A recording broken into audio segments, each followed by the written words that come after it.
Kamusta po mga kababayan? Si Katambay Manong po, nagbabalik na naman po muli para po magkomento po sa inyo dito po sa Tambay Makabayan. Samahan niyo po inyong lingkod, magkomentuhan na po tayo. Umpisa na po natin. Ito pong si Garbage In, Garbage Out na tinatawag po ng Vice President at tinatawag din pong Auntie Claire ay nagsampa po.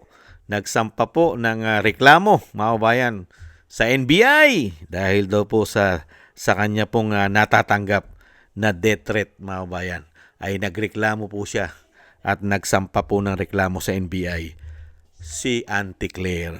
Ibang klase dito po sa social media. Sa social media raw po ay pinagbabantaan daw po siya mga kabayan. Ibang klase po. Samantalang ginagawa nila sa pamilya Duterte ang pagpapabagsak pero never mo nakita nagsampa ang mga pamilya Duterte lalong-lalo po sa social media. Napilit na po silang tinutsugi at tinatapon at kung ano na ano ang binibintang. Samantalang dito po sa isang napakahusay magkritiko, napakahusay magbintang umano, pero balat sibuyas po pala mga kababayan at kailangan po kasing mapansin. Ito po, pakinggan po natin ang report at balita sa death threat kay Castro. Nireport na ni Palace Press Officer Claire Castro sa NBI ang umunay pagbabanta sa kanyang buhay. Ang tinutukoy ni Attorney Claire ay ang post sa Facebook page na Luminous by Trixie Cruz Angeles and Ahmed Paglinawan na niya ay nagpapahiwatig ng physical harm sa kanya. Hindi raw niya ito pwedeng palampasin kaya dumulog na siya sa NBI. Pero kasi sabihin na appendix mo lang ang walang latay, iba ang ibig sabihin nun. Meron itong pagbabanta sa iyong buhay. So yun yung naramdaman ko. At up to now, yun pa rin yung nararamdaman ko, kaya kailangan ko na mag-report. Well, ito naman ni Angeles at Paglinawan, alam ni Castro bilang isang abogado na walang anumang pagbabanta sa kanilang post. Para sa kanila, ang reaksyon ni Castro ay ang pagtatangkang supilin ang karapatan sa pamamahayag. Ganyan naman po sila Di ba mga bayan? Ganyan naman po yata nangyayari sa gobyerno ngayon. Pagka po kinundina mo sila, mga bayan, gagawa ng paraan. Katulad po niyan, si Atty. Trixie Cruz pa, isang abogado. Ngayon pagbabantaan mo na may threat sa buhay mo. Ang bihirang buhay yan. No? Anong klase yan, Auntie Claire? Kala ko ba'y matalino ka? Matalino. Akala ko ba'y ubod ka nga ng tapang Biri mo, Vice President, binabanatan mo. Grabe First time in the history po ng ating bansa na meron po isang USEC na araw-araw po ay binabatikos po ang Vice President. Pero wala po tayong nakita na siya po ay dinidemanda o nirereklamo sa NBI ng Vice President. Samantalang si Atty. Trixie pa, ituloy mo yan.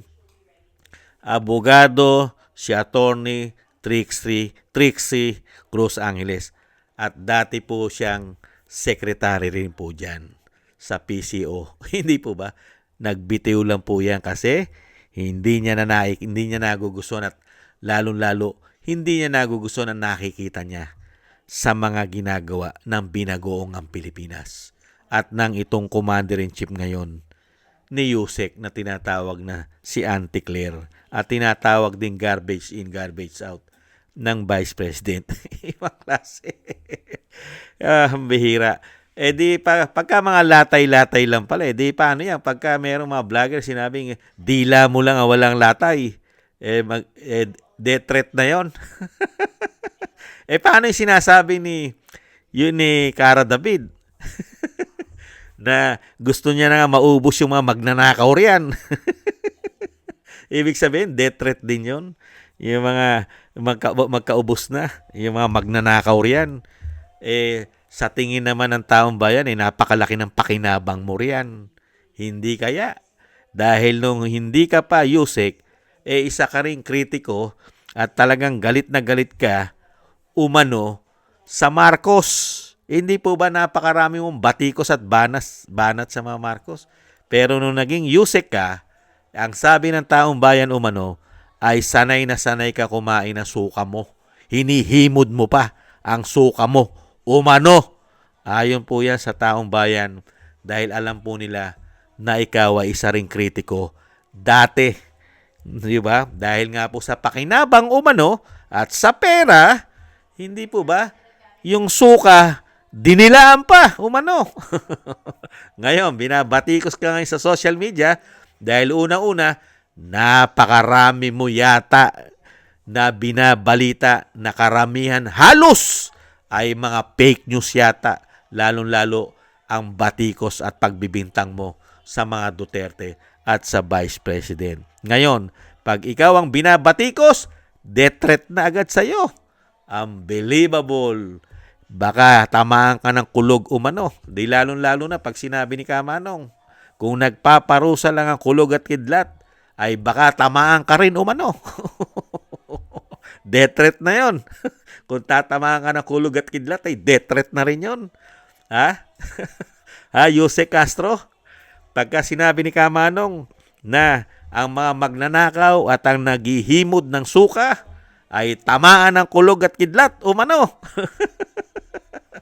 Isa rin po bang death threat yun? Natatamaan ng kulog at kidlat kung magpaparusa po ang nasa itaas. Hindi po mga kababayan, ganyan po si Auntie Claire, mga tambay. Ibang klase po.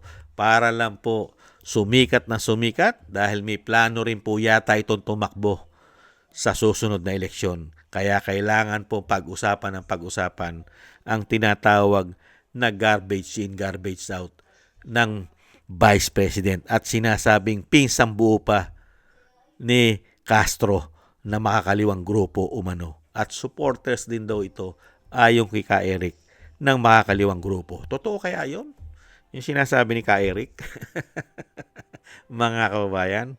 At syempre pa mga kababayan, hindi naman po lulubay ito si Jose Castro, mga kababayan. At ngayon po ay piling pong siya ay nanganganib. Piling kawawa, piling inaapi at piling na siya po ay pinagtatangkaan ng kanyang buhay. Unbelievable. Sagana ka sa pera. Nasa kapangyarihan ka.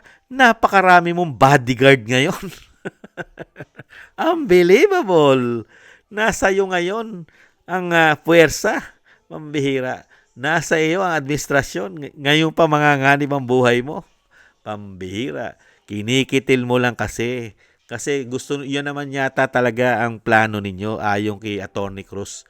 Trixie Cruz Angeles. Ayon po kay Attorney Trixie, gusto nyo lang kitilin ang malayang pamamahayag ng Pilipino. Ang aming kalayaan. Hindi po ba? Abogado ka. Hindi ba? Kinikitil mo kasi wala kasing maipagmalaki ang Yusek. Lalong-lalo ang amo niya sa Pilipino. Walang maipagmalaki na malaking achievement. Ang tangi pong nakita ng Pilipino at mapakahirap kalimutan, laganap na korupsyon, mahigit 3 taon at dire-diretso pa yata nilang gagawin ito umano. Hindi po ba? At ang ginawa po nilang pamumulitika sa pamilya Duterte, lalong-lalo sa pagpapatapon sa dating Pangulo na walang due process. Hindi po ba, Yusek? Mahirap makalimutan yan ng Pilipino. Lalong-lalo, nakita naman po natin ang kanyang amo. Bagsak na bagsak ang popularidad. Negative na. Kaya nga sinasabi ni Atty.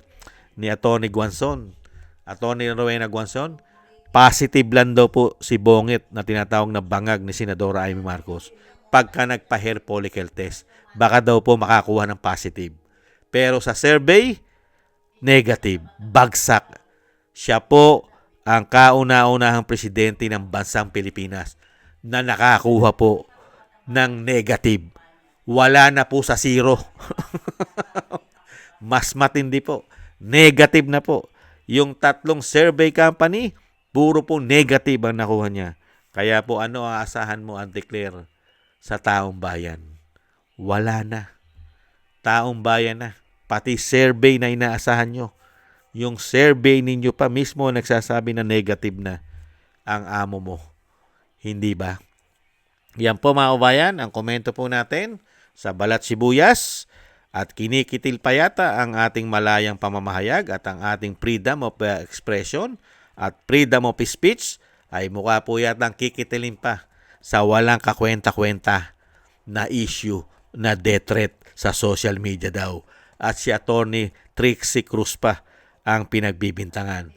Dahil po, mga kabayan, sampal kasi sa pagmumukha nila ang mga issue pinahayag ni Attorney Trixie Cruz Angeles. Hindi po ba, Claire?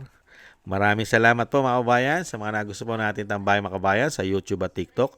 At ganoon din po sa ating mga subscribers. Thank you po sa mga nagbibigay po ng komento. Like, share, and subscribe. Mabuhay po kayo. Shoutout po sa inyo lahat. At thank you rin po sa mga nagbibigay po ng tulong at biyaya. Shoutout po sa iyo, Sir Eric Hershaw ng Canada, si Annie Jo, si Tatay Nick ng Canada, si Balance Vision TV, Gay at Shena. Thank you po sa inyo mga kabayan at ingat-ingat po kayo lalo-lalo po sa inyo pong mga paggawa. Thank you po, shoutout po sa inyo lahat. At syempre po yung dalangin at panalangin po natin, dire-diretso lang po na tayo pong lahat at ang pamilya Duterte at ang ating buong sambayanan ay maingatan po tayo sa kapahamakan, mailayo po tayo at madugtungan pa po ang buhay at kalakasan ng dating Pangulo at siya po ay makabalik na sa ating bansa at makalabas na po. Maraming salamat po sa mga dasal mga kabayan. Ingat-ingat po, tiis-tiis lang po tayo at God bless po mga kabayan. Paalam, bye-bye.